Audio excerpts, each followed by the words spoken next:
Voice of Tamil 24.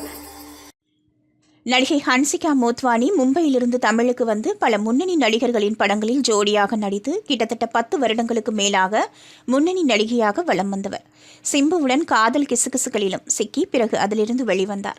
கடந்த சில வருடங்களாகவே பட வாய்ப்பு குறைந்ததை தொடர்ந்து மும்பையை சேர்ந்த தொழிலதிபர் சொஹைல் கத்தூரியா என்பவரை கடந்த 2022 திருமணம் செய்து கொண்டார்.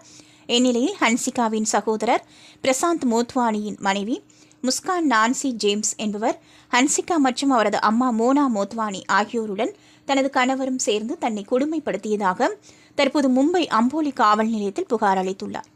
இந்த புகாரை தொடர்ந்து கிட்டத்தட்ட 4 பிரிவுகளின் கீழ் ஹன்சிகா மற்றும் அவரது குடும்பத்தினர் மீது வழக்கு பதிவு செய்யப்பட்டுள்ளது.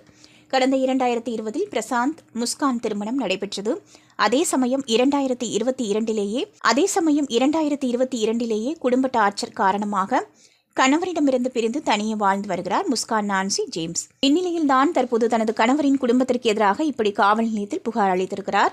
இடையில் தனது கணவருடன் முஸ்கான் சமரசமாக செல்ல விரும்பி பேச்சுவார்த்தை நடத்தியதாகவும் அதற்கு ஹன்சிகா மற்றும் அவரது அம்மா இருவரும் குறுக்கீடு செய்து முட்டுக்கட்டை போட்டதாகவும் அதன் விளைவாகவே இப்படி ஒரு புகாரை முஸ்கான் அளித்திருக்கிறார் என்றும் சொல்லப்படுகிறது. நீங்க பார்த்துட்டு இருக்கிறது Voice of Tamil 24. Like, share and subscribe.